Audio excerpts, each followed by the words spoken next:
रहमते अजीम के मेहमान अस्सलाम, कुरान के नुज़ूल के सामान अस्सलाम। रमज़ान अस्सलाम है रमज़ान अस्सलाम, रमज़ान अस्सलाम है रमज़ान अस्सलाम।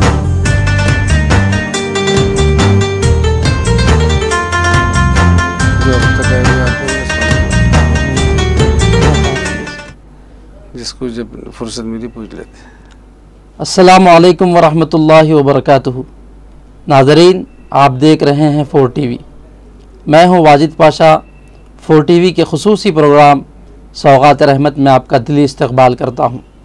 आज हमारे स्टूडियो में तशरीफ़ फरमा हैं आपके सवालात के जवाब देने के लिए मौलाना हाफिज़ डॉक्टर शेख अहमद मोहिउद्दीन साहब शर्फ़ी, बानी दारुल उलूम नोमानिया व रोज़तुल हुफ़्फ़ाज़। मौलाना का मैं दिली इस्तकबाल करता हूँ स्टूडियो में। जी नाज़रीन, रमज़ान मुबारक का ये मुक़द्दस महीना और 4 TV का खुसूसी प्रोग्राम सौगात रहमत आमतुल मुस्लिमीन के इस्तिफ़ादे के लिए ये प्रोग्राम आपकी खिदमत में पेश किया जा रहा है। आप भी इस मुबारक प्रोग्राम में शामिल होना चाहते हैं तो टेलीफ़ोन के ज़रिए शामिल हो सकते हैं। गुफ्तगू का सिलसिला चलता रहेगा। एक कॉलर को हम शामिल करते हैं। अस्सलाम वालेकुम। हेलो जी फरमाइए, आपकी आवाज़ आ रही है। जी, ये सही टाइम में कॉल करने का था। जी जी तो मिल रहा नहीं था कॉल, तो उसका तरीक़ेकार क्या है उनके पूछ रहा था मैं। जी, आप कहाँ से बात कर रहे हैं? मैं किशनबाग से बात कर रहा हूँ। कोई सवाल आपका, कोई मसला? ये सवाल ये करना है, ये वो 20 रकात 8 रकात 11 रकात के बारे में है। जी ठीक है, आपका सवाल वाज़ेह है। तरावी से मुताल्लिक़ आप सवाल पूछना चाहते हैं, हम रुजू करते हैं। बिस्मिल्लाहिर्रहमानिर्रहीम। माशाअल्लाह, एकम रमज़ान मुबारक से ये सौगात रहमत का प्रोग्राम सवाल जवाब का चल रहा है। बारहा ये सवाल आ चुका है कि तरावी की कितनी रकात मुकर्रर हैं, तो ये इस पर इजमा है कि 20 रकात तरावी के मौक़द हैं, 20 रकात पढ़ना चाहिए। नाज़रीन, गुफ्तगू को आपने समाअत किया।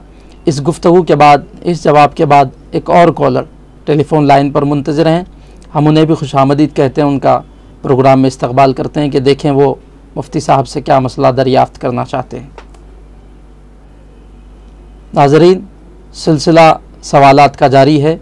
रमज़ान मुबारक के ये मुक़द्दस महीने का दूसरा अशरा जो मग़फ़िरतों वाला अशरा चल रहा है। मुसलमान इस मुबारक अशरे में अपने गुनाहों पर नदामत शर्मिंदगी का बारगाह हज़दी में इजहार करते हैं, तौबा व इस्तग़फ़ार करते हैं और अपने गुनाहों की मुआफ़ी चाहते हैं। एक कॉलर टेलीफ़ोन लाइन पर। अस्सलाम वालेकुम। अस्सलाम वालेकुम। वालेकुम अस्सलाम। फरमाइए, आपकी आवाज़ आ रही है। हेलो जी, आप बताइए अपना सवाल। हाँ जी, रोजे की हालत में जी इंजेक्शन, इंट्रामस्कुलर इंजेक्शन ले सकते हैं क्या? ठीक है, आप कहाँ से बात कर रहे हैं? मैं याकुतपुरा कॉलोनी से। शुक्रिया। रोज़े की हालत में इंजेक्शन। जी, इंजेक्शन के बारे में उलमा के दरमियान में अख्तिलाफ पाया जाता है, लेकिन हमारे जामिया निज़ामिया का फतवा ये है कि रोज़े की हालत में इंजेक्शन लेने से रोज़ा बाकी नहीं रहता, क्योंकि जब तक दवा मैदे में न जाए असर नहीं करती जिस्म पर। जी नाज़रीन, आपने समाअत किया, आपने अपना जवाब हासिल किया। गुफ्तगू के बाद एक और कॉलर टेलीफ़ोन लाइन पर मुंतज़िर हैं, हम उनका भी प्रोग्राम में इस्तकबाल करते हैं। मुख्तलिफ़ अंदाज़ के, मुख्तलिफ़ ज़ावियों से, मुख्तलिफ़ मसाइल को लेकर नाज़रीन और सामाईन 4 TV को रुजू होते हैं। सौगात रहमत के ये मुबारक प्रोग्राम में उन्हें हम शामिल करते हैं, उनका खैर मकदम करते हैं, उनका इस्तकबाल करते हैं। मैं अर्ज़ कर रहा था कि मग़फ़िरतों वाला अशरा चल रहा है और इस मुबारक अशरे में मुसलमान खुदा की बारगाह में तौबा करता है, इस्तग़फ़ार तलब करता है। क्यों न हो, हुज़ूर अकरम सल्लल्लाहु अलैहि वसल्लम ने इरशाद फरमाया कि रमज़ान वो महीना है जिसका दूसरा हिस्सा मग़फ़िरत वाला है, बख्शिश वाला है, गुनाहों की मुआफ़ी चाहने वाला ये मुबारक अशरा शुरू हो गया है और इसको हम तकमील करने पर हैं। हम सारे मुसलमान से, सारे आमतुल मुस्लिमीन से ये ख्वाहिश करते हैं कि रहमतों वाला अशरा तो गुज़र गया, ये मुबारक जो अशरा मिल गया ये हमारे लिए गनीमत है। और हदीस पाक में आता है कि रमज़ान मुबारक के मुक़द्दस महीने में मुसलमान 4 चीज़ों पर सख्ती से पाबंद रहे, अमल करे, वजीफ़ा पढ़ते रहे। मैं आपको गुफ्तगू के दौरान इंशाल्लाह फिर बताऊंगा। एक कॉलर को शामिल कर लेता हूँ। अस्सलाम वालेकुम। हेलो जी हेलो जी फरमाइए, आपकी आवाज़ आ रही है? ये अपन शहर में है, जी अगर लेट उठे तो टाइम अपन को कब तक देगा? ठीक है। आप कहाँ से बात कर रहे हैं? जी आप किस महल्ले से बात कर रहे हैं आप? मैं आसिफ नगर से बात कर रहा हूँ। ठीक, शुक्रिया। शहर के औकात, इफ्तार के औकात मुतय्यन कर दिए गए हैं। अब तो तरक्की इतनी है ज़माने में कि आपको औकात सेकंड मिनट पे बता दिए कि इतने बजकर इतने मिनट पर शहर का इंतहाई वक्त है, आपको उसके अंदर कर लेना चाहिए। ज़्यादा से ज़्यादा 2-4 मिनट 5 मिनट की गुंजाइश रहती है। अगर वक्त शहर ख़त्म हो जाए और सुबह सादिक शुरू हो जाए तो इसके बाद शहर की तो कोई गुंजाइश नहीं रहती। आप जो है सो बिला शहर के अगर रोज़ा रह सकते हैं तो रोज़ा रख लेना चाहिए। जी नाज़रीन, जवाब आपने समाअत किया। इस जवाब के बाद एक और कॉलर टेलीफोन लाइन पर हैं, हम उन्हें खुश आमदीद कहते हैं। अस्सलाम वालेकुम। अस्सलाम वालेकुम। वालेकुम अस्सलाम वरहमतुल्लाहि वबरकातुहू। मेरे को एक सवाल पूछने का था। जी बताइए। हेलो बताइए, आपकी आवाज़ आ रही है, आप अपना सवाल बताइए। जी, लोग बोलते हैं कि ये करना वो करना, तो वो अब वो बोलते लोग फोटो ले लेना रमजान। हेलो, लोग आप बहुत बोलते हैं, आपको क्या चाहिए, आपका मसला क्या है और आप कहाँ से बात कर रहे हैं, आपका नाम बताएं।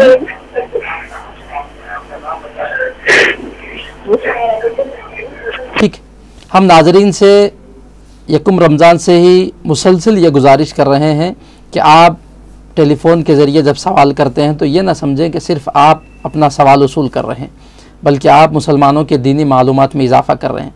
ये तय करें और इसके बाद टेलीफ़ोन का रिसीवर उठाएं और फ़ोन मिलाएं। ऐसा सवाल करें जो सबके लिए फ़ायदा मंद हो, इस्तेफ़ादे का सबको मौका हो। एक नाज़िर हैं। अस्सलाम वालेकुम। जी फरमाइए, आपकी आवाज़ आ रही है, आप अपना सवाल बताएं। अस्सलाम वालेकुम। वालेकुम अस्सलाम। जी, मुझे सवाल पूछने का ये था। जी ये जो हम लोग जो ज़कात निकालते हैं, जी तो ये हमारे पास सोना है लेकिन गिरवी रखा हुआ है, ठीक है। तो इसका जो है अभी हम लोग के पास इतने पैसे भी नहीं है जो हम उसको ज़कात निकाल सके। अच्छा, कितना सोना है आपके पास गिरवी रखा हुआ? तकरीबन 15 या 16 तोले है। ठीक है। आप कितना कर्जा लिए हैं उस पर? करीब 2-2.5 लाख रुपए खर्चा दिए। 2.5 लाख कर्जा। आप कौन सा, आप कहाँ से बात कर रहे हैं? हम सिकंदराबाद से बात कर रहे हैं। ठीक है, आपको बता दें। शुक्रिया। उलमा का ये तस्वीया है कि शय मुर्तहिना पे रहन रखाई हुई चीज़ पर ज़कात नहीं है जब तक कि वो कब्ज़े में दोबारा पलट के ना आ जाए। जी, अगर आप अपना कर्जा मिना करके माँ बाकी ले लेते हैं तो इस सूरत में फिर निसाब बाकी रहा तो ज़कात होगी।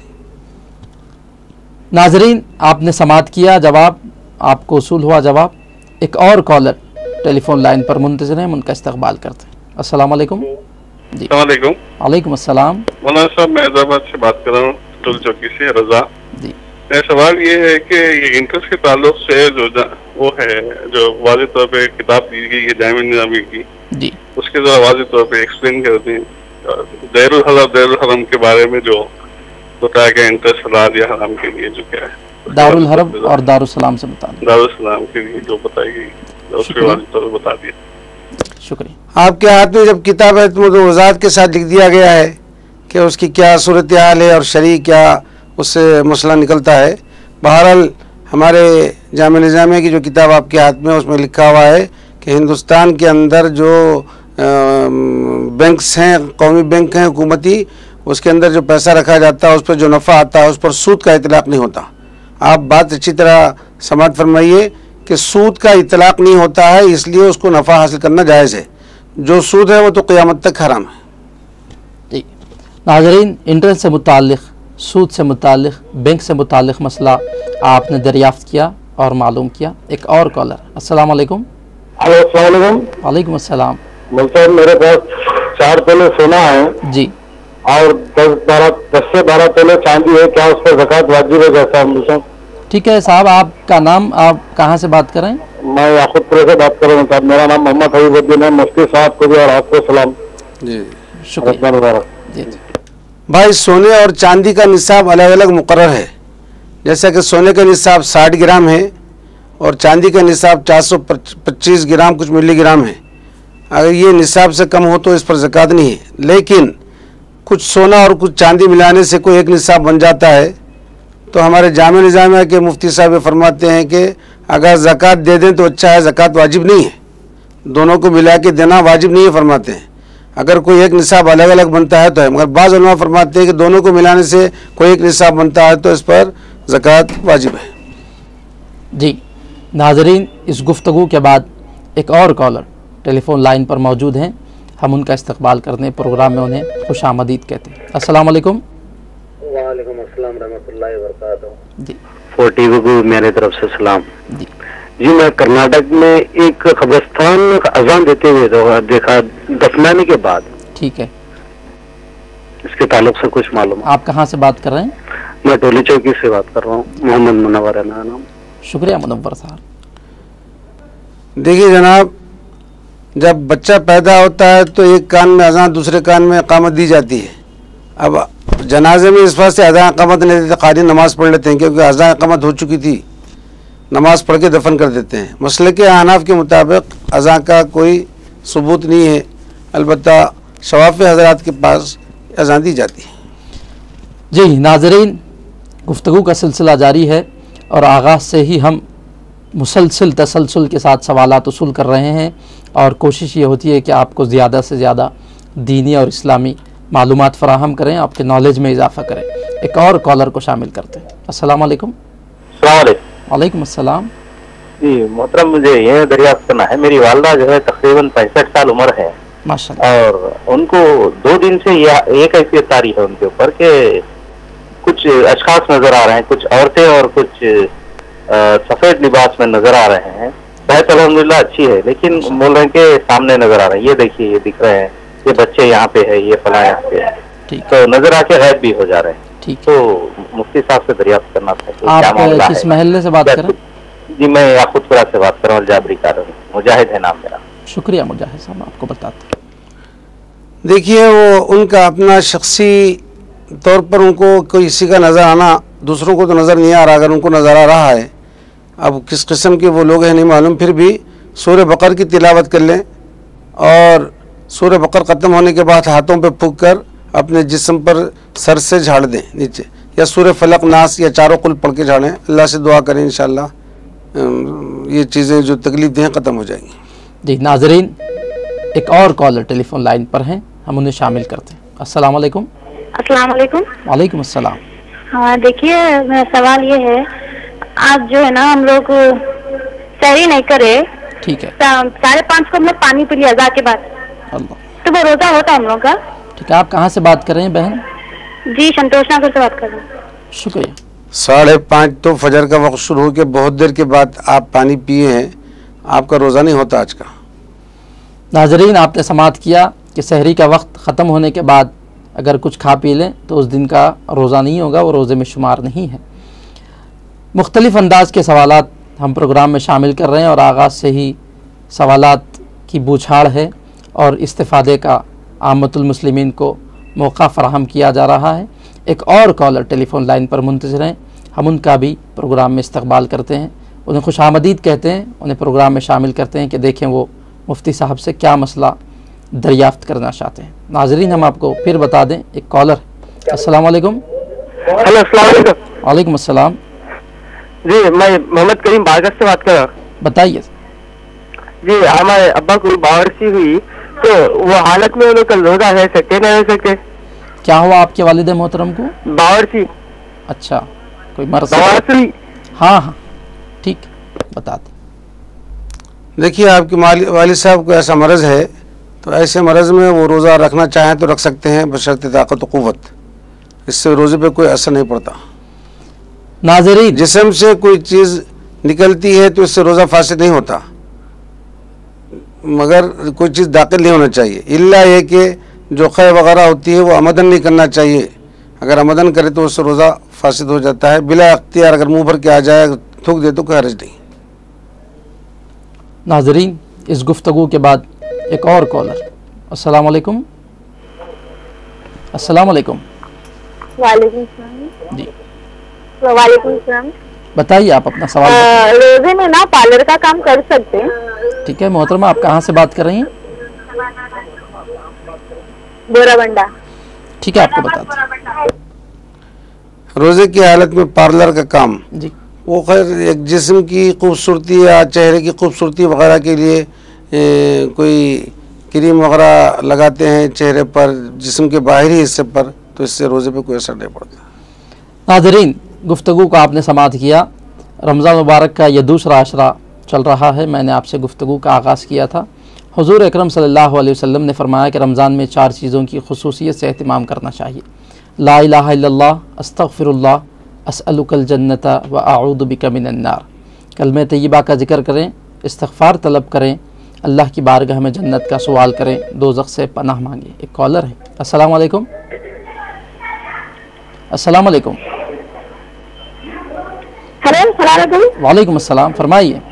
हाँ, ये जो ज़कात के पैसे मैं देना चाह रही हूँ, ठीक है, फिर मुझे ज़कात के पैसे में 500 200 से ऐसा दिया, बाकी के थोड़े पैसे मेरे पास बचे हुए हैं, ठीक तो है। इसमें 10-10 रुपये फकीरान जो आए तो दे सकते हैं उनको। जी जी, आप कहाँ से बात कर रही हैं मोहतरमा? मैं दारू नगर शंती नगर से बात कर रही हूँ। शुक्रिया। ज़कात आप तकसीम कर रहे हैं, माबाकी रकम जो ज़कात की रही है आप फ़ुक़रा मसाकिन में दे सकते हैं, बशर्ते कि वो सादात ना हो। आपने समाअत किया, सादात को ज़कात नहीं दी जा सकती है। सादात को अच्छा माल देना चाहिए, अच्छी खिदमत करना चाहिए। सादात के अलावा हज़रात को ज़कात दी जा सकती है। ऐसे ही साबिक़ में भी बताया गया कि ज़कात के पैसे फ़ुक़रा मसाकिन को देते हैं तो वहाँ इस्लाम भी शर्त है। आप मुसलमान फ़कीरों को, मुसलमान मसाकिन को दें, गैर मुस्लिम हज़रात को नहीं देना चाहिए। मुफ्ती साहब ने आपको बताया। एक और कॉलर टेलीफ़ोन लाइन पर मुंतज़िर हैं, हम उन्हें भी खुशामदीद कहते हैं, उनका इस्तकबाल करते हैं। देखें मुफ्ती साहब से वो क्या मसला दरियाफ़्त करना चाहते हैं। अस्सलाम वालेकुम। हेलो, वालेकुम अस्सलाम। क्वेश्चन करना था, जो ज़कात निकलते हैं तो फूफू चाचा और मामा उनको ज़कात दे सकते? आप कहाँ से बात कर? आदत नहीं है। फूफू चाचा मामा को ज़कात दे सकते हैं क्या? जी। आप कहाँ से बात कर रही हैं? मैं सिकंदराबाद। ठीक है, शुक्रिया। ज़कात के अव्वलीन मुस्तहिक़ीन में अपने मोहताज भाई बहन है, उसके बाद फिर चीचा पप्पू, फिर उसके बाद मामू काला है। ये लोग मुस्तहिक़ हैं तो इनको ज़कात दी जा सकती है, ये अव्वलीन हक़दारों में। नाज़रीन, ज़कात किसको दी जा सकती है? अव्वलीन हक़दार ज़कात के कौन है? ये मसला आपको बताया गया बहुत आसान, बहुत सरल अंदाज में कि आप पहले अपने भाई को, अपनी बहन को दें, उसके बाद दीगर रिश्तेदार हैं। एक कॉलर हैं टेलीफोन पर। अस्सलाम वालेकुम। फरमाइए, बताइए, आप अपना सवाल बताएं। देखिए, सवाल ये पूछना था,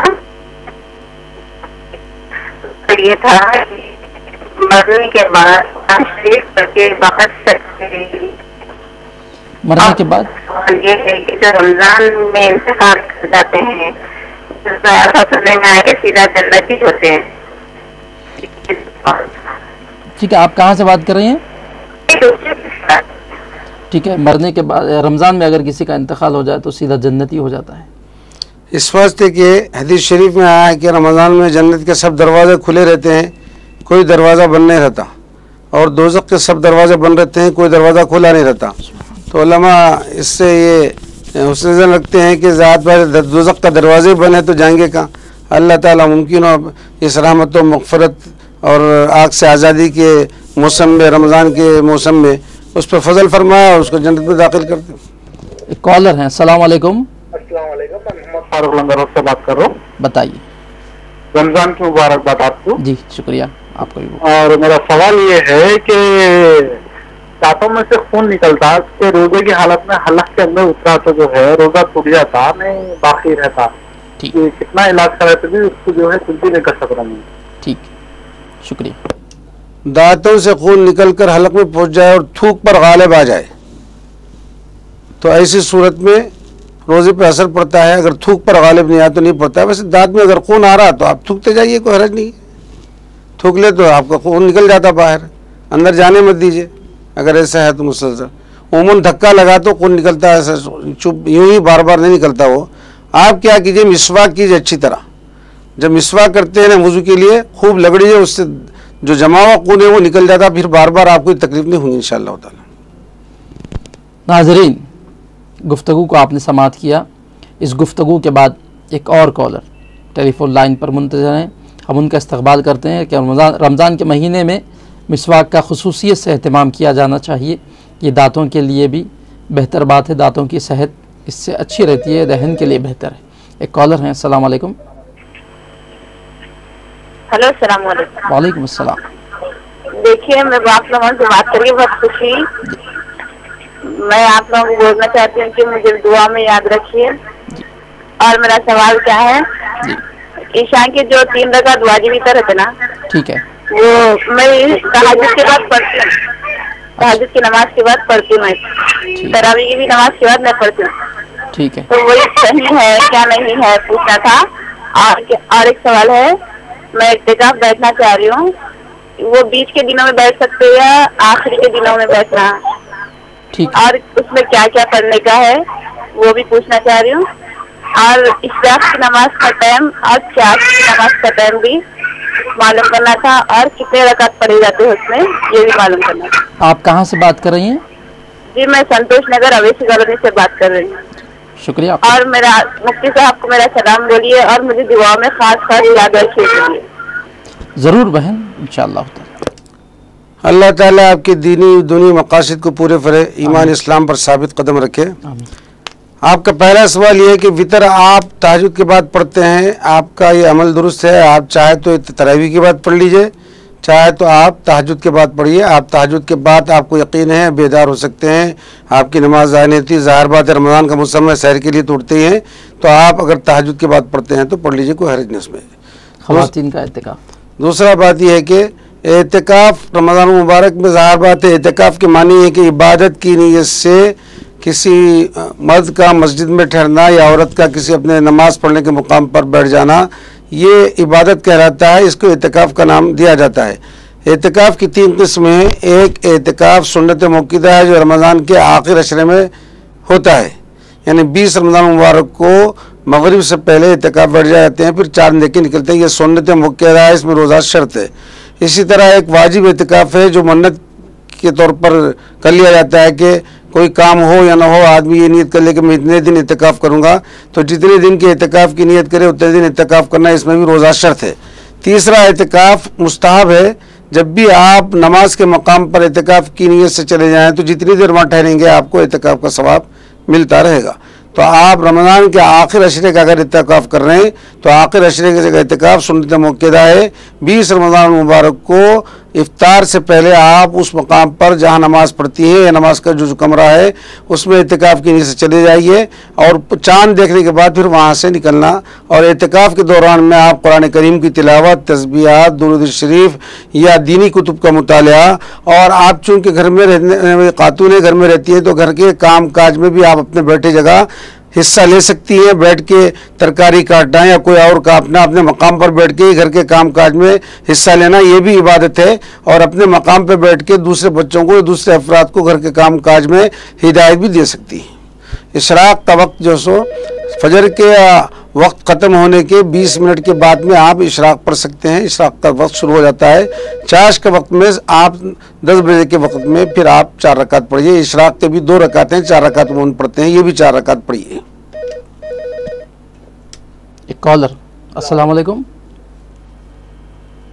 जी, मेरा सवाल है, बताइए। अक्सर लोग जो सैयद को ज़कात नहीं देना बोलते और सैयद की बेटी को शादी नहीं करना बोलते, फिर वो लोग किधर जाएंगे, वो किससे शादी करेंगे? और उनको गरीब, इंतहाई गरीब है, उनको कौन ज़कात मदद करेगा? ये बताइए, क्यों ऐसा गुमराह कर रहे लोगों को? ये बताइए लोगों को कि सैयद की जब बीबी फातिमा की शादी हजरत अली से हुई, क्या वो भी सैयद थे? ये भी बताइए हमको। ठीक है, आप कहाँ से बात कर रहे हैं? मैं मेहदीपट्टनम सरोजनी देवी हॉस्पिटल के पास से बात कर रहा हूँ। मेरा नाम मोहम्मद फारूक है। ठीक।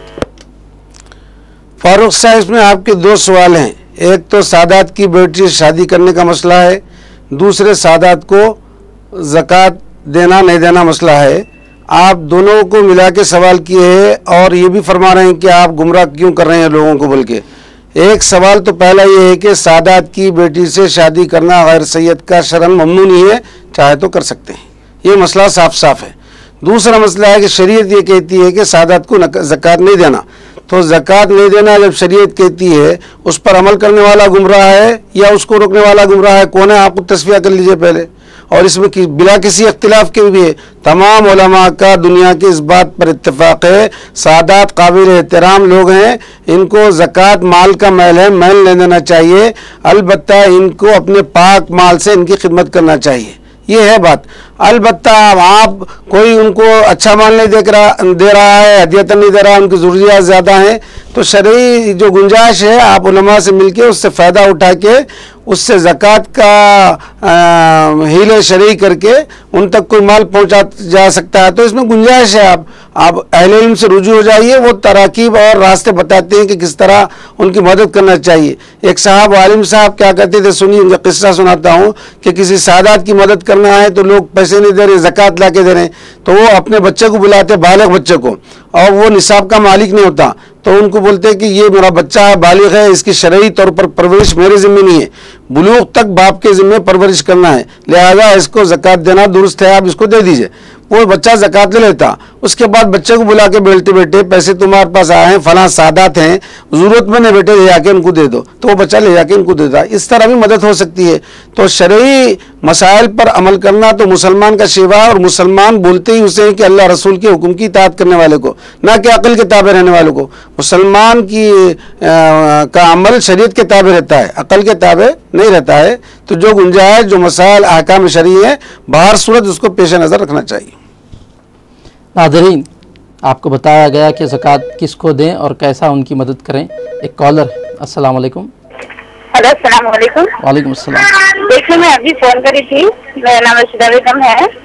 मैं जो आपसे इत्तिकाफ के बारे में जो सिलसिले में जो सवाल करी थी ना, तो मैं 20 तारीख के बाद, 20 रोजे के बाद से तो नहीं बैठ सकती, मैं आखिरी के एक दिन बैठ सकते क्या पूछने का था। आखिरी का जो 28 मगरिब से 29 तक बैठ सकते क्या पूछना था। और एक सवाल ये है मेरा कि अगर कोई नमाज खजा हो जाए अपनी फजर या जोहर की, तो उसको असर के टाइम या फिर फजर की हुई तो जोहर में पढ़ सकते, या जोहर की हुई तो असर में पढ़ सकते क्या पूछने का था। शुक्रिया। अब मैं देखो इत्तिकाफ की अक़साम बताते हुए आपको आखिरी किस्म में बता दिए कि मुस्तहब इत्तिकाफ जब चाहे आप बैठ सकते हैं, उसकी ना रोज़ा शर्त है ना कोई वक्त मुकर्रर है, उसकी हद है। जब आप इत्तिकाफ की नियत करेंगे इत्तिकाफ शुरू हो जाएगा, जब आप ख़त्म कर देंगे ख़त्म हो जाएगा। तो आप एक दिन का भी इत्तिकाफ बैठेंगे, मुस्तहब इत्तिकाफ है, आप बैठ सकते हैं 1 घंटे का, 1 मिनट का, 1 दिन का, 3 दिन का, जिस वक्त भी चाहे बैठे, आप जिस वक्त चाहें उठ जाएँ, इत्तिकाफ आपका ख़त्म हो जाएगा और मुस्तहब इत्तिकाफ जितनी देर बैठे हो जाएगा। दूसरी बात आपने क्या कही थी? नमाज हाँ, अगर आपकी कोई फ़र्ज़ कज़ा हो जाए तो कज़ा को बहुत उजलत मुमकिना में, यानी जितना जल्दी हो सके आप उसकी कज़ा की अदा कर लीजिए, कज़ा को पूरी कर लीजिए, ताख़ीर मत कीजिए उसकी, क्योंकि जो कर्जा ज़िम्मे रहता है उसको फौरी अदा करने की कोशिश कीजिए जितना मुमकिन हो सके, और जितनी ताख़ीर होंगी वो अच्छा नहीं है, मगर जल्द से जल्द अदा कर देना आपके लिए अच्छा है, जब चाहे अदा कर सकते हैं। जी नाज़रीन, ब्रेक के बाद आपका इस्तकबाल है, एक कॉलर भी हैं, शामिल करते हैं। अस्सलाम वालेकुम। अस्सलाम वालेकुम। हेलो, अस्सलाम वालेकुम। वालेकुम अस्सलाम।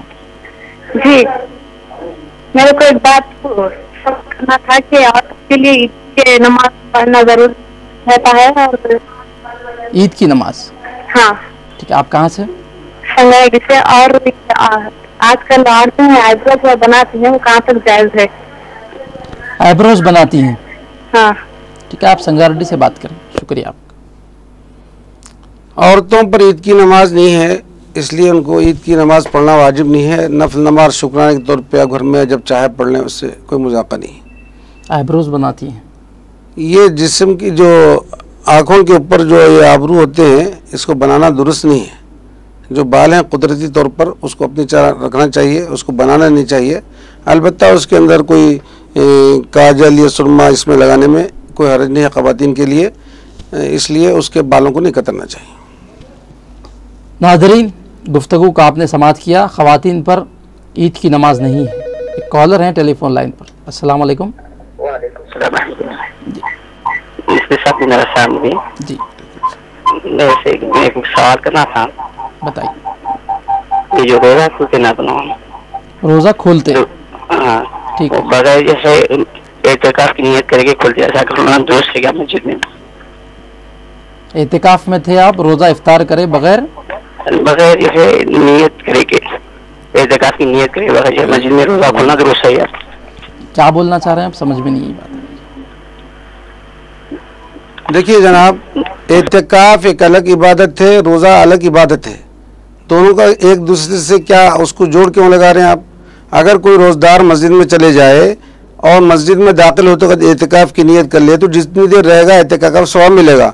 अगर वो भी नहीं करे तो जो आम दुआ है अल्लाह मफ्ताह वाब रहमतिक सुन्नत है वो पढ़ के चले जाए। अगर वो भी नहीं पढ़े, वैसे भी चले जाए तो कोई गुनाह नहीं है, बस एक फजीलत से महरूम हो गया वो, और वहाँ मस्जिद में बैठ के इफ्तार का वक्त हो जाए तो इफ्तार करे तो कोई उससे ऐसी बात सरजद नहीं हुई जो खता के तौर पर है, दुरुस्त है ऐसा। जी नाज़रीन, मस्जिद में इत्तिकाफ करने के लिए, मस्जिद में रोज़ा खोलने के लिए इत्तिकाफ की नियत करके मस्जिद में दाखिल होना कोई ज़रूरी नहीं है। इस गुफ्तगू के बाद एक और कॉलर टेलीफोन लाइन पर मौजूद हैं, हम उनको शामिल कर रहे हैं। अस्सलाम वालेकुम। हेलो, अस्सलाम वालेकुम। वालेकुम अस्सलाम। जी मैं मुदस्सिर बोल रहा हूँ रियासत नगर से। बताइए। जी मुफ्ती साहब से मेरा ये सवाल है कि फजर की नमाज के वक्त में काफ़ी सारे मसाजिद में गौर किया हूँ कि लाइट ऑफ कर देते हैं, मस्जिद में अंधेरा करके नमाज पढ़ते हैं, तो इसकी वजाहत चाहूँगा मुफ्ती साहब से मैं। जज़ाकल्लाह। देखिए जनाब, लाइट को ऑफ करना या ऑन करना कोई शरई हुक्म नहीं है, शरई मसला नहीं है। ये आदमी अपने तौर पर ही लाइट ऑन ऑफ करते हैं, उनका अपना अमल है, ज़ाती अमल। और वो इस वजह से था कि आजकल तो रोशनी बहुत हो गई है, फजर का वक़्त ज़ाहिर होकर ख़त्म ना हो जाए, उजाला होना नज़र आ जाए, बल्कि लाइट बंद कर देते थे ताकि नमाज वक्त के अंदर पढ़ ली जाए। क्योंकि वो उन पर हमारे पास रमज़ान में तो जमात जल्दी होती है और गैर रमज़ान में आखिरी 1/3 हिस्से में होती है, तो उस वक्त क़िरत होती है और उजाला हो जाए तो नज़र आता है, इसलिए नमाज ख़त्म करने के लिए रखे हैं। ये लाइट का ऑन करना या ऑफ करना कोई शरअ मसला नहीं है, आपके अपने इख्तियार पर है, अपनी सहूलत पर है, अपनी आसानी पर है। जो आपके लिए मुनासिब हो सकता है वो कर लीजिए। लाइट लग के नमाज पढ़ने में भी कोई क़बात नहीं है, लाइट बंद करके करने में भी कोई क़बात नहीं है। जी नाज़रीन, इस गुफ्तगू के बाद एक और कॉलर प्रोग्राम में शामिल किए जा रहे हैं। अस्सलाम वालेकुम। जी बताइए, आप अपना सवाल बताइए। हेलो। हाँ, आपकी आवाज़ आ रही है। हेलो जी हेलो। मुझे ये पूछना था, एहतिकाफ बैठने जब रात में तकिया लेना या नहीं, तो सोते वक्त जो है अगर सोना है तो कितना सोना है? ठीक है, कहाँ से आप कहाँ से बात कर रही हैं? टोली से बात कर रही हैं। शुक्रिया। अम्मा तकिया आपके अपने इख्तियार पर है, सहूलत पर है। आपको अगर जम सकता है तकिया लेके आराम करना तो आप तकिया लेके आराम कीजिए, नहीं जमता है तो मत लीजिए। शरन इसमें कोई मुमानात नहीं है तकिया के इस्तेमाल में, आपको जो सहूलत है वैसा इख्तियार कीजिए। जी नाज़रीन, ख़वातीन के एहतिकाफ़ और उसके मुस्तहब्बात, उसकी सुन्नतें और उसके तरीक़े आपको बताए जा रहे हैं। एक कॉलर है। अस्सलाम वालेकुम। जी बताइए, आप अपना सवाल बताएं। मेरा नाम अनवर है, मैं चंचला से बात कर रहा हूँ। बताइए। मैं भी ये पूछना है, कुरान में अज़ाब खबर के ताल्लुक से है या नहीं है? नहीं है तो फिर हदीस में किस में सराहत है तो उसको बयान करना। और दूसरी सवाल ये है कि एक कुरान पूरों के नाम पे बख्श सकते क्या, और उसमें हुजूर का नाम भी ले सकते क्या? ठीक, आपको बता। कुरान करीम में आज़ाब कब्र का तज़किरा इस आयत में औज़ु बिल्लाहि मिनश शैतानिर रजीम अन्नारु युरज़ूना अलैहा गुदुव्वन व अशिया, इससे इस्तिदलाल करते हैं कि आज़ाब कब्र का साबित होना है। और ये सूरह मोमिन की आयत है 24वें पारे में, आप इसको देख लीजिए। और अहादीस शरीफ में भी अलग से इसका तज़किरा है, आज़ाब कब्र का होना साबित है, हक़ है। दूसरी बात यह है, एक कुरान सबके नाम से बख्श सकते आप एक कुरानी क्या एक सूरा भी कई अफराद के नाम पे बख्श सकते हैं, और कई कुरान एक साहब के लिए भी पेश करते हैं। हुजूर अकरम सल्लल्लाहु अलैहि वसल्लम की खिदमत बाबरकत में अगर आप कोई चीज़ पेश करना चाहते हैं तो हदियतन पेश कर सकते हैं, इसमें कोई रुकावट नहीं। नाज़रीन, आपने समाअत किया इसाले सवाब कैसा किया जाए और कितना कैसे बख्शा जाए। एक कॉलर हैं, अस्सलाम वालेकुम। वालेकुम अस्सलाम व रहमतुल्लाहि व बरकातहू। आपको मेरा बहुत सलाम और तमाम मुसलमानों की मग़फ़िरत के लिए और हम मेरे अहल की मग़फ़िरत के लिए दुआ कर रहे हैं।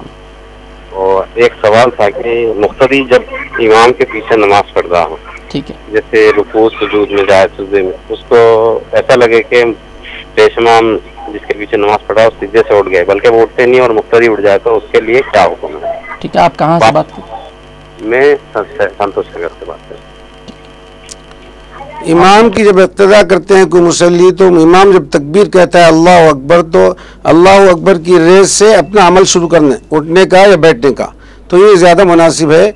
इमाम की मुताबात करना, इमाम से पहले कोई अमल नहीं करना चाहिए। जैसा वो सज्जे से पहले मुख्तदी सज्जा कर लिया, रुकू से पहले मुख्तदी उठ जाए, ऐसा नहीं, बल्कि इमाम तकबीर जब कहता है तो उसे अल्लाह अकबर की रेस से अपनी तकबीर शुरू करके उठ जाना चाहिए। इमाम की मुताबात, उसकी इक्तदा, उसके पीछे चलने का ही नाम है। जी नाजरीन, इस जवाब के बाद एक और कॉलर टेलीफोन लाइन पर मुंतज़िर हैं, हम उनको खुशामदीद कहते हैं। अस्सलाम वालेकुम। वालेकुम सलाम जी। फजर की अजान से पहले अगर सुन्नत अदा कर दी है तो अदा हो जाएगी या फिर बाद में अजान के बाद अदा करना है? ठीक है, आप कहाँ से बात कर रहे हैं? मैं काला पत्थर ताड़बंद। आप अपना नाम? मोहम्मद सलीम। ठीक। फजर का वक्त शुरू होने के बाद आप अगर सुन्नत अदा करें तो सुन्नत अदा हो जाती है, दोबारा अज़ान के बाद अदा करने की ज़रूरत नहीं है। अगर फजर का वक्त शुरू होने से पहले आप अगर कोई सुन्नत पढ़ें और फजर का वक्त शुरू नहीं हुआ तो वो नफल बन जाएगी। आपको फजर का वक्त शुरू होने के बाद सुन्नत पढ़ना पड़ेगा। अलबत्ता फजर का वक्त शुरू होने के बाद से इशराक की नमाज तक कोई सुन्नत के अलावा कोई नफल ना पढ़ें आप, क्योंकि किसी नफल का पढ़ना दुरुस्त नहीं है इशराक तक सिवाय सुन्नत के। नाज़रीन, आपने गुफ्तगू को समाअत किया। एक और कॉलर हैं, हम उन्हें शामिल कर रहे हैं। अस्सलाम वालेकुम। वालेकुम सलाम जी, मैं जनवा से बात कर रहा हूँ, ख्वाजा मोइनुद्दीन। कहाँ से? जी, ये जुम्मे का खुतबा जो होता है उसकी अज़ान होती है ना, जो मस्जिद में हो या बाहर होना चाहिए, जो कोसा सुन्नत है। ठीक है, आप कहाँ से बात कर रहे हैं बताएं? जी, मैं जनगांव से। जनगांव से बात कर रहे हैं, शुक्रिया। जुमा के दिन दो अजान होती है, एक तो लोगों को आम अजान के ज़रिए नमाज को बुलाया जाता है जो मस्जिद से बाहर से होती है, और मस्जिद के अंदर से वो अजान देना मकरूह है। चूँकि आजकल आले सौत यानी स्पीकरों से अजान हो रही है, और अजान की गर्ज ये है कि महल्ले में बस्ती में लोगों तक अजान की आवाज़ चले जाए ताकि ऐलान हो जमात खड़े होने वाली है, तो स्पीकरों से दी जा रही है, वो मस्जिद के अंदर ही से कोई रूम से वो दी जाती है। दूसरी अजान जो खुतबा शुरू होने से पहले होती है वो मिंबर के सामने से होती है। तो दोनों अजान का अपना अपना वक्त पर है, तो पहली अजान सुन के लोग अपने काम छोड़ के फौरी नमाज की तरफ चले जाना चाहिए। नाज़रीन, आपने समाअत किया गुफ्तगू को। एक और कॉलर है। अस्सलाम वालेकुम। हेलो, अस्सलाम वालेकुम। वालेकुम सलाम। मैं चिलकलगुड़े से जैनब बात कर रही हूँ। बताइए। ये लेडीज को तराबियों की नमाज जायज है? ठीक। और एक सवाल, मेरे पास 32 तोले सोना है, उसके ऊपर सोने के ऊपर ज़कात कैसे निकाला है? और जो है सो नापाक की हालत में वजू कर सकते, नापाक की हालत में रोजा रह सकते क्या? ये जो सोना आपके पास है कितने दिन से है? ये हमारे सोना देखिए एक 5 साल से है। हमारे शौहर तो अभी कुछ कमा रहे नहीं है। ठीक, आपको बता। पहला मसला आपका सोने पर ज़कात 60 ग्राम कम से कम निसाब है उसका। 60 ग्राम से कम पे ज़कात नहीं है। 60 ग्राम हो जाए तो 60 ग्राम पर ज़कात वाजिब है, और उसका 40वां हिस्सा 1 ग्राम ज़कात देना है। फिर उससे 20% और बढ़ जाए, यानी 60 ग्राम पे 20% 12 ग्राम बढ़ जाए तो 72 ग्राम होता है, तो फिर उस पर ज़कात होती है। 60% से अगर 10 ग्राम बढ़े तो 60% की 60 ग्राम की ज़कात वाजिब है, वो 10 ग्राम की छूट है, 10 ग्राम पर ज़कात नहीं है। इसी तरह आप पास 25 तोले सोना है, 32 जितना भी सोना है, आप ज़ाहिर बात है सोने की तो ज़कात उमूमन हमारे पास ये राज नहीं कि सोने से निकाल के सोने की ज़कात नहीं देते। अगर देना भी है तो इसी हिसाब से दीजिए आप, 60 ग्राम पे एक, 60 ग्राम पे एक, उससे 20% ज़्यादा होते गए वैसा ज़कात बढ़ते जाती, बढ़ते जाइए। नहीं उसकी कीमत में मुतय्यन कन्वर्ट करके देना चाह रहे हैं तो आप देखिए 1 लाख को 2500 रुपये ज़कात वाजिब आती है। सोने का निसाब हो या चांदी का निसाब हो, बशर्ते कि 1 साल उसके पास मौजूद है तो 1000 को 25 रुपये, 1 लाख को 2500 रुपये आते हैं। तो जितने भी लाख बनते हैं उस हिसाब से उतने लाख के हर लाख पर 2500 रुपये ज़कात वाजिब आती है। आप ज़कात देना ज़रूरी है। आपके अगर मियाँ नहीं कमा रहे हैं, पैसे नहीं भी भेज रहे हैं तो सोना आप पास है, ज़कात सोने की वजह से आप पर वाजिब है, आपके मियाँ पर वाजिब नहीं है। अगर आपके मियाँ न दें आपको पैसे ज़कात देने के लिए तो आप पर वाजिब है, आपको चाहिए कि अपने सोना बेचकर ज़कात दें या ज़कात में सोना दे दें। न देने की वजह से में गुनाहगार होते हैं, इसलिए आप फौरी अदा कीजिए। अगर 5 साल से ज़कात नहीं दिए हैं आप तो हर साल की ज़कात भी आप पर बकाया है। नमाज तरावी ख़वातीन, नमाज तरावी ख़वातीन पर भी है, सुन्नत मुक्कदा है, उसका तर्क करना गुनाह है। तो जिस तरह मर्द अपने जाके मस्जिदों में पढ़ते हैं, ख़वातीन अपने घरों में इशा के बाद 20 रकात नमाज तरावी की 2-2 रकात के सलाम से अदा करना चाहिए, छोड़ना नहीं चाहिए, छोड़ना गुनाह है। एक कॉलर है नाजरीन, उन्हें शामिल कर रहे हैं। अस्सलाम वालेकुम। अस्सलाम वालेकुम जी, मेरा नाम मुहम्मद जी। जी देखिए, मैं तो नमाज तो पढ़ता हूँ, उसमें मुझे सूरह पढ़ना नहीं आते हैं। ठीक है, क्या पढ़ते हैं फिर आप नमाज में? सूरह ही पढ़ने नहीं आता? जी देखिए, मुझे 2 ही सूरह आते हैं, कुल अल्लाह का और अल्हम्दुलिल्लाह। ठीक है, आप कहाँ से बात कर रहे हैं? जी मैं देखिए तो मंगलहाट से बात कर रहा हूँ। आपको बताते हैं जनाब वाला, जब आप नमाज फ़र्ज पढ़ते हैं किसी इमाम की इक़्तिदा में तो आपको कोई चीज़ पढ़ने की ज़रूरत नहीं है, खाली खड़े रहना है। आपके उसके पीछे खड़े रहने से, उन्हें जैसा किया इमाम वैसे ही करने से आपकी नमाज होती है। अलबत्ता नफल और सुन्नत पढ़ने के लिए आपको 2 सूरह याद हैं, सूरह फातिहा और कुल वल्लाह याद है। तो हर सूरत में सूरह फातिहा के बाद कुल वल्लाह ही पढ़ते जाइए, इससे नमाज आपकी हो जाएगी। लेकिन आप जिस कदर मुमकिन हो सके जल्द में कुछ और सूरतें आप याद कर लीजिए। जब तक याद ना हो ये पढ़ लीजिए, जब याद हो जाए तो आपको 2-4 सूरत तो कोई मुश्किल नहीं है, 2-4 दिन में याद हो जाना। आप उसके लिए कोशिश कीजिए, बहुत जल्दी याद हो जाएंगे। किसी याद दिलाने के पास, किसी जाने वाले पास जाके बैठ के सुना के साफ़ कर लीजिए, इंशाअल्लाह ताला फिर आप भी हर नमाज की रकत में अलग सूरत पढ़ सकेंगे। कॉलर, अस्सलाम वालेकुम। वालेकुम अस्सलाम। उमर चिश्ती नसार नगर से बात कर रहा हूँ। बताइए उमर साहब। एक शब शबेना पढ़ना कैसा है? ठीक, तो कुरान हदीस की रोशनी में। ठीक। और ये जो ज़कात दे रहे हैं आजकल लोग, घरों पर जो है लाइन लगा के दे रहे हैं, इस तरह दिखावा करके देना क्या है दीन में? थोड़ा सा जो है इसमें रोशनी डालिए। और वाजिब खैरियत से तो है ना? जी जी, खैरियत से, शुक्रिया। अल्लाह शुक्रिया आपके कॉल करने का। मुफ्ती साहब, एक और सवाल आया था खातून का कि नापाकी की हालत में वज़ू कर सकती हैं क्या? नापाकी की हालत में रोज़ा रह सकती हैं क्या? नापाकी हालत में नमाज रोज़ा दोनों नहीं है। जो रोज़े छूट जाए उसके बाद में क़ज़ा कर लेनी चाहिए। दूसरी बात यह है कि नापाकी की हालत में ज़ाहिरी तौर पर बावजूद है तो बहुत अच्छा है। हमेशा पाक साफ़ रहने की आदत डालना वो तो एक फितरी चीज़ है, और उस पर उस दिनों में ना रोज़ा है ना नमाज है, बट बावजूद रहना बहुत अच्छा है, उसके लिए बहुत फजीलत भी है। अब ये मुल्क साहब जो बात कर रहे हैं कि एक शबी शबीना कुरान और हदीस की रोशनी में कैसा है, कुरान और हदीस में ये हुक्म है कि जिस कदर आप में ताकत कुव्वत है उतना अमल कीजिए।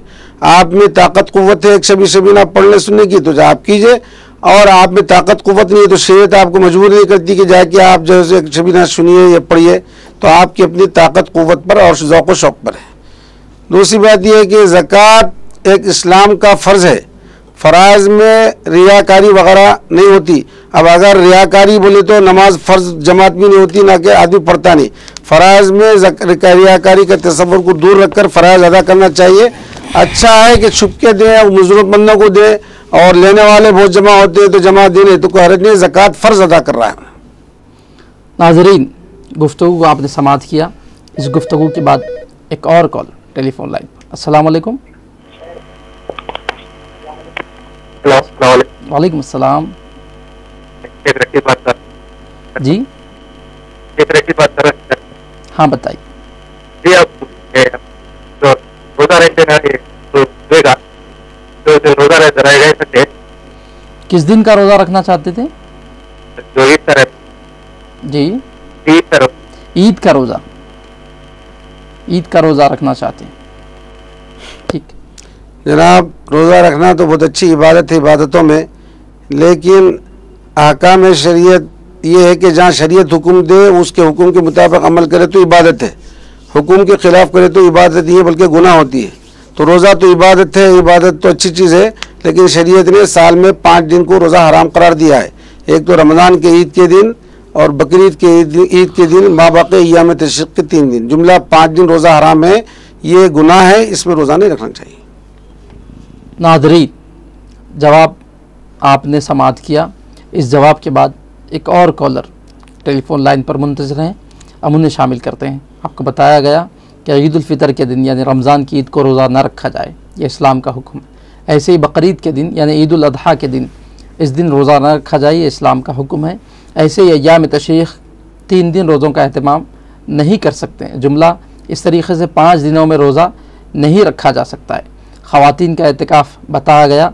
बतौर ख़ास ये बात फिर अर्ज़ करें कि ख़वातीन घर में तरकारी वगैरह काटती करती हैं, एतिकाफ़ की हालत में ये अमल कर सकती हैं। यह अमल भी इबादत है, मुफ्ती साहब ने आपको दौरान गुफ्तगू बताया। एक कॉलर हैं टेलीफोन लाइन पर, हम उन्हें शामिल करते हैं, देखें कि वो मुफ्ती साहब से क्या मसला दरियाफ्त करना चाहते हैं। जी, अस्सलाम वालेकुम, फरमाइए। जी फरमाइए, आपकी आवाज़ आ रही है। अस्सलाम वालेकुम। वालेकुम अस्सलाम। देखिए, अभी जो बोले थे कि ईद की नमाज औरतों पे वाजिब नहीं है, ठीक है, वो जो अल्लाह के रसूल जो फरमाए थे कि अगर चादर भी मैसर ना हो तो किसी से मांगकर ईद की नमाज मुकम्मल करे। तो फिर अगर हम ईद की नमाज को वाजिब करार नहीं देंगे तो फिर हमसे ये अमल छूट जाएगा ना, जिस पर अल्लाह के रसूल ने इरशाद फरमाया था। ठीक है, इस अमल को आप सही तरीके से समझना चाहती हैं। आप कहाँ से बात कर रही हैं?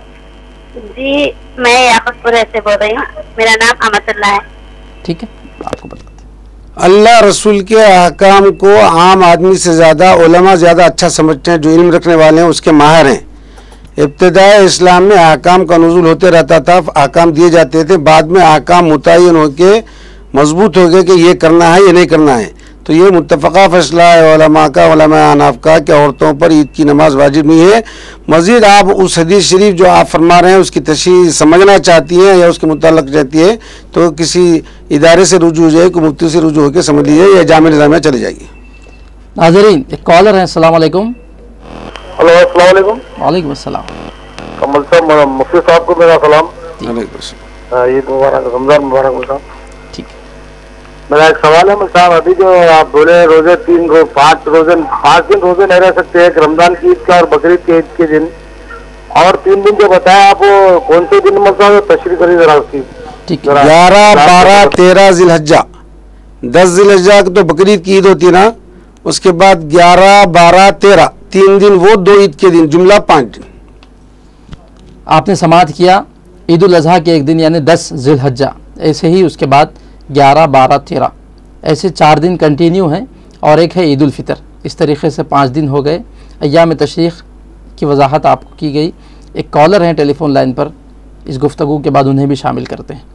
नाज़रीन, आपको हम फिर बता दें कि आप टेलीफोन पर बात करते हुए अपने टीवी के वॉल्यूम को मुकम्मल ऑफ़ कर दें, बंद कर दें, या आप टीवी का वॉल्यूम चालू हो तो टीवी के रूम से आप अलहदा सेपरेट होकर बात करें। इससे आपको आसानी होगी, हमें भी आसानी होगी, और आमतुल मुस्लिमीन को सुनने में आसानी होगी, सबके लिए इस्तिफ़ादे का मौका होगा, वरना आवाज़ टकराएगी, डबल आएगी, इससे समाअत में मुश्किल होगी। नाज़रीन, मग़फ़िरतों वाला ये मुबारक अशरा, और इसमें गुनाहों की मग़फ़िरत और गुनाहों की बख्शिश हम आपको बताए हैं। एक वजीफ़ा कसरत से पढ़ना चाहिए, ला इलाहा इल्लल्लाह अस्तग़फ़िरुल्लाह अस्अलुकल जन्नता व अऊज़ु बिका मिनन नार। अल्लाह तबारक व तआला की वहदानियत, और उसके बाद इस्तिग़फ़ार की कसरत, और उसके बाद जन्नत के लिए सवाल, जन्नत के लिए अल्लाह की बारगाह में मारुज़ा और गुजारिश, और उसके बाद चौथी जो चीज़ है अल्लाह की बारगाह में दोज़ख से नजात, दोज़ख से आज़ादी। यह हम कसरत से रमज़ान मुबारक के मुक़द्दस महीने में पढ़ते रहें, और वज़ाइफ़ के साथ, और इसके साथ साथ तिलावत कुरान की भी हम कसरत करें, चूँकि कुरान ने मजीद से रमज़ान को बहुत ख़ास निस्बत है, बहुत ख़ास ताल्लुक़ है। फिर हदीस पाक में कई रिवायतें इससे मुताल्लिक़ मिलती भी हैं। एक कॉलर। अस्सलाम वालेकुम। अस्सलाम वालेकुम। हेलो जी, आप बताइए अपना सवाल। हेलो, ये आपकी आवाज़ आ रही है। आप। अस्सलाम वालेकुम। वालेकुम अस्सलाम। मुझे सर एक सवाल करना था मेरे को। बताइए। मेरे को जो 7 तोले सोना है, ठीक है, तो पैसा में ज़कात देने के लिए तो पैसा ही करना पड़ेगा। वो आप कहाँ से बात कर रहे हैं? मैं सिकंदराबाद से रहा हूँ। ठीक है, आपको बता दें। क्या बोले? 7 तोले सोना है मगर पैसे नहीं है ज़कात देने। आप पास 7 तोले सोना है और पैसे नहीं है ज़कात देने, तो सोना बेच के ज़कात दो, ज़कात में सोना ही दे दो। 60 ग्राम पर 1 ग्राम सोना ज़कात वाजिब होता है, और 10 ग्राम आप पर ज़्यादा है तो वो 10 ग्राम जो ज़्यादा है 20% तक नहीं पहुंचता, तो इसलिए 60 ग्राम का 20% बढ़ जाए तो ज़कात वो 20% पे होती, तो 20% से कम है तो उस पर ज़कात नहीं है। 60 ग्राम की 1 ग्राम ज़कात आप सोना दे सकते हैं, सोना ही दे दीजिए, पैसे नहीं है तो, और नहीं तो फिर सोना बेच के पैसे दीजिए। ज़कात तो बहर सूरत वाजिब है, ये टलने वाली नहीं है। उसके देने की वजह से आपके पैसे आ जाएंगे इंशाअल्लाह ताला, क्योंकि ज़कात के लोही माने ही हैं कि बरकत के हैं, बढ़ने के हैं, खैर बरकत के हैं, और माल का मैल दूर होकर बाकी माल पाक भी हो जाता है, महफूज भी होता है। तो आप ज़कात दे दीजिए, इंशाअल्लाह आप अल्लाह ताला फिरामानी देगा, फिर आप खरीद ले सकेंगे सोना। नाज़रीन, इस गुफ्तगू के बाद एक और कॉलर शामिल हो रहे हैं। अस्सलाम वालेकुम, फरमाइए। हेलो। हाँ जी, बताइए, आपका सवाल बताइए। हेलो, अस्सलाम वालेकुम। वालेकुम अस्सलाम। जी, मैं सिकंदर बोल रहा हूँ याकूतपुरे से। बताइए सिकंदर साहब। ये थोड़े दिन पहले एक ऐसी सवाल आया था भाई आपके टीवी पे कि औरतों को मतलब बाहर जाके तरावी की नमाज पढ़ना है या नहीं पढ़ना है मस्जिद में, तो आप मुफ्ती साहब बोले थे कि भाई नहीं पढ़ना है, घर में पढ़ना है, घर से बाहर नहीं निकलना औरत बोल के बोले थे। जी ठीक है। मुफ्ती साहब जब जवाब भी दे दिया उन्होंने, आप जवाब सवाल दे फरमाए, खाली सवाल याद रख लिए।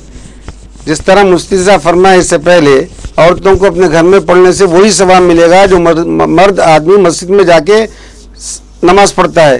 तो अल्लाह ताला फजल फरमाया औरतों पर के बगैर मेहनत के उनको उतना सवाब दे रहा है जितना मर्द हासिल कर रहे हैं।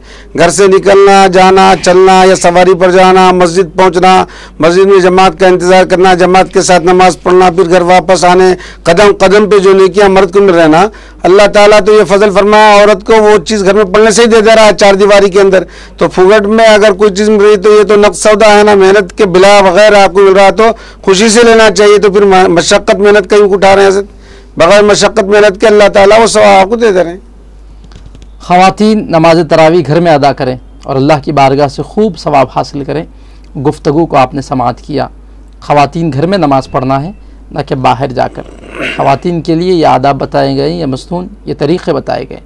मर्द हज़रात घर से निकल कर मस्जिद को जाकर जो सवाब अल्लाह की बारगाह से एक एक कदम के बदले हासिल करते हैं, वही सवाब अल्लाह तबारक व तआला ख़वातीन के लिए घर में, बल्कि घर के किसी कोने के हिस्से में पढ़ने के लिए रखा है अल्लाह पाक ने। ये मसला आपको मुफ्ती साहब ने बताया और ये सब के लिए सहूलत वाली बात है। आम तौर पर ऐसा नहीं हो रहा है। मैं भी ख़वातीन से ख्वाहिश करता हूँ कि अपने घरों में नमाज तरावी अदा करें।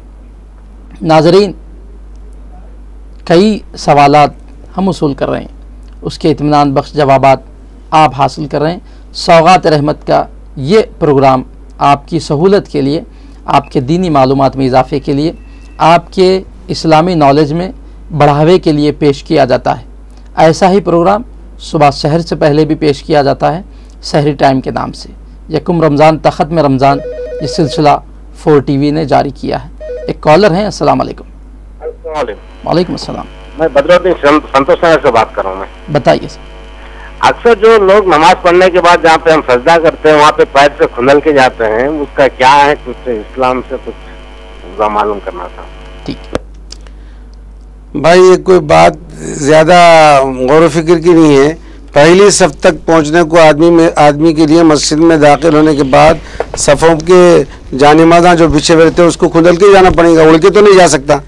सज्जे की जगह हो या कदम रखने की जगह हो, घुटने की जगह हो, अब कहाँ तक उन्हें वो सज्जे जहाँ करते हैं बचा के जाएगा, कोई हरज नहीं। पाक साफ हालत में आते हैं, पैर भी साफ होते हैं, उससे कोई फ़र्क नहीं पड़ता, कोई नापाकी लगी हुई नहीं रहती। अगर उसका कदम पड़े तो वहाँ सज्जा नहीं करना, भाई चल के तो जाता है ना आदमी।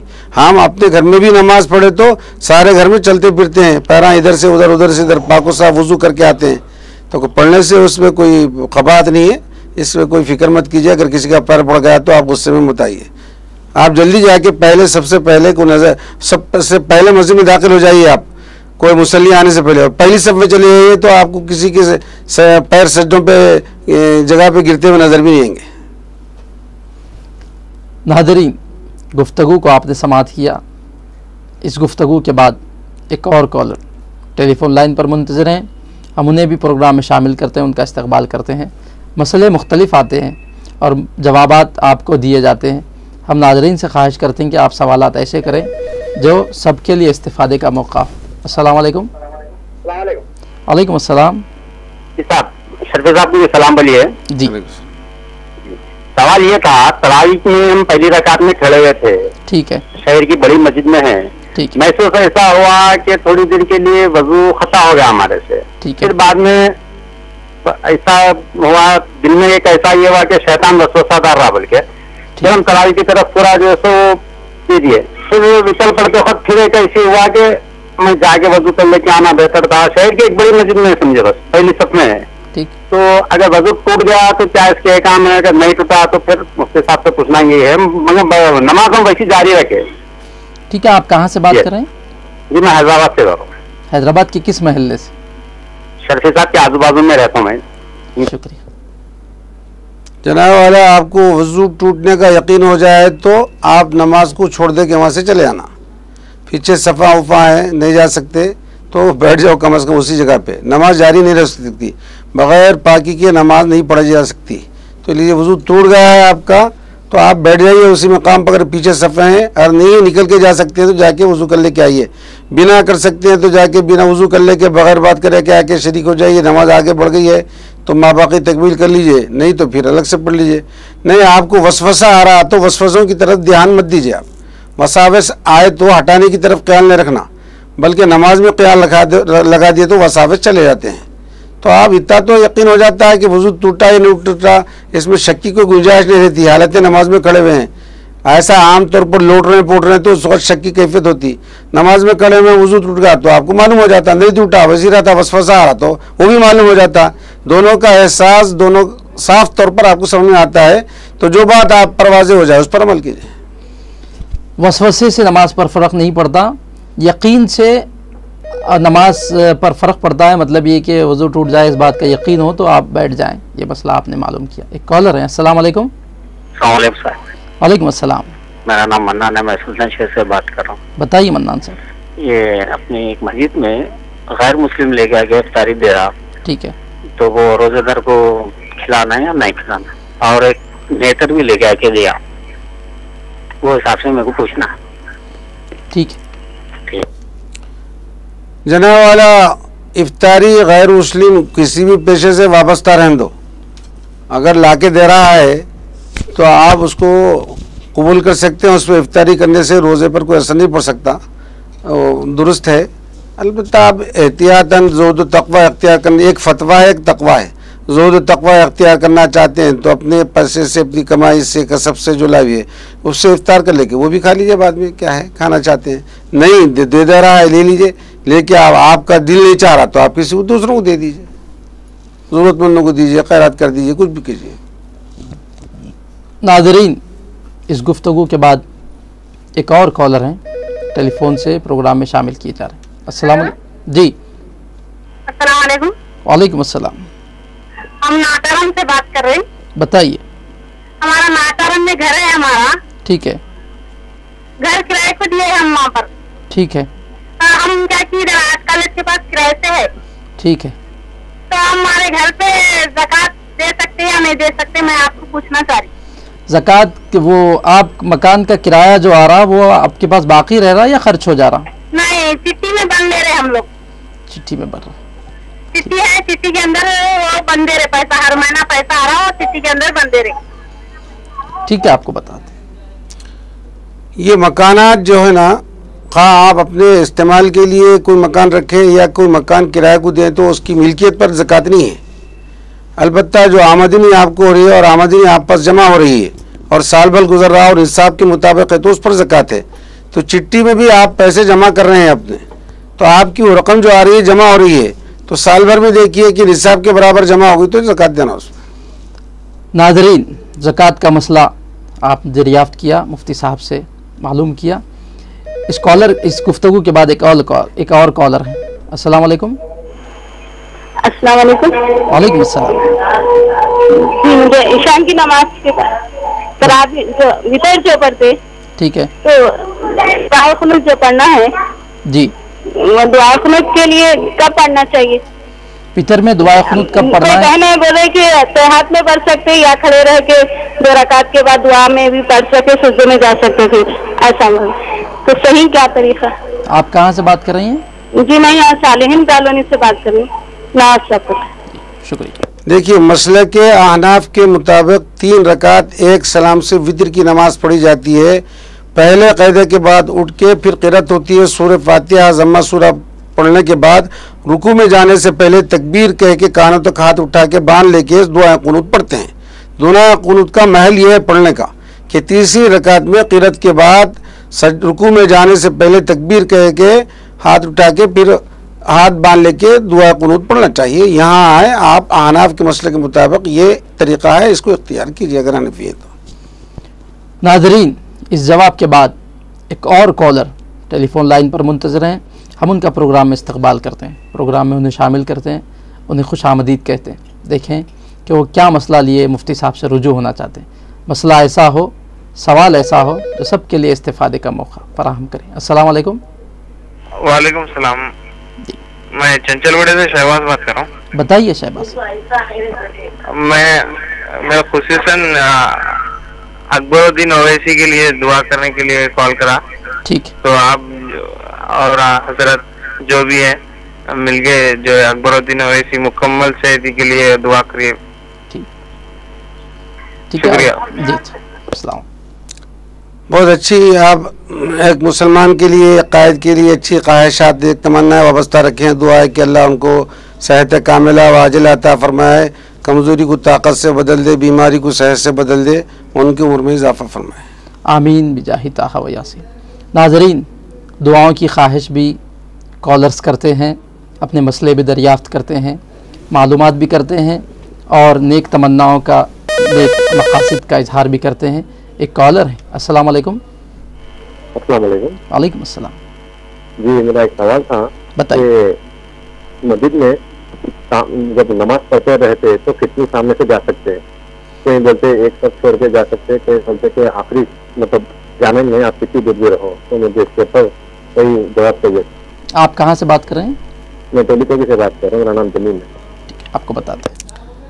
मसाजिद में, महल्ले की जो छोटी छोटी मसाजिद होते हैं, हत्तल इम्कान आप किसी नमाजी के सामने से नहीं गुजरना चाहिए जब तक कि कोई सुतरा न हो। हाँ, कोई आदमी सामने बैठा हुआ नमाज पढ़ने वाले की तो उसके सामने से गुजर जा सकते हैं, या कोई कुर्सी रख के आगे गुजर जा सकते हैं, या कोई सुतरा हो तो गुजर जा सकते हैं।